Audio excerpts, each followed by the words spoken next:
Aujourd'hui, on est dans la paroisse Saint-Martin. C'est une petite ville qui s'appelle Lorville.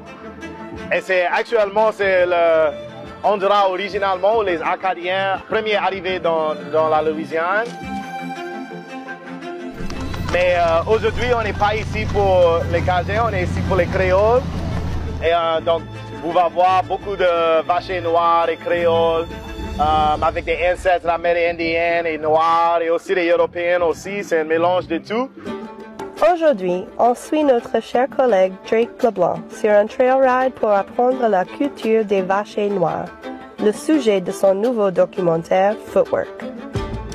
Et j'avais l'inspiration pour faire ce documentaire parce que quand les personnes pensent les cowboys américains, ils ne pensent pas les gens de couleur, ils ne pensent pas les créoles et même ils ne pensent pas les personnes dans la Louisiane parce que normalement c'est la culture cowboy est associée avec l'Ouest de l'États-Unis.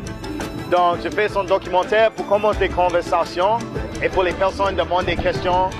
Qui était le premier vacher dans les États-Unis? Pour le monde dans la campagne, les vaches noires font partie d'une tradition et d'une identité importante, comme ce qui a influencé la vie de M. Hilton, connu comme Flash. 40 ans. 40 ans, mon bien appelé rider cheval. Et puis moi et mes petits, et puis ma famille. Ma femme est morte, mais d'habitude ride. Donc j'ai mis une lumière sur la culture créole et la culture noire de les vaches dans la Louisiane parce que c'était un bout et je vois qu'il n'y a pas beaucoup de représentation dans l'espace de Hollywood et télévision et les médias publics. Et donc, on est ici pour changer la narrative et c'est l'histoire de nous autres par nous autres.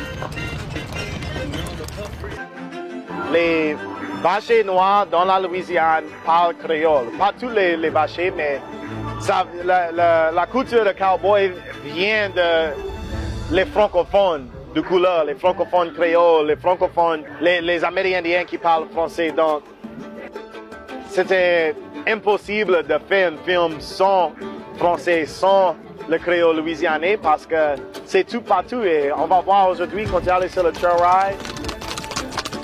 Particulièrement dans la paroisse Saint-Martin qui est vraiment créolophone. Et c'est un bon temps, c'est juste comme le Mardi Gras, mais ça passe chaque dimanche dans la Louisiane. Et aussi des fois les personnes apportent les side-by-side et les ATV, les four-wheelers. Donc il y a des options. Le trail ride est pour tout le monde. Si tu es une bonne personne, le trail ride est pour toi. Et ça c'est la vérité. Ok, donc tu connais dans la campagne, on a des bonnes musiques, des bonnes personnes et de bonnes viandes.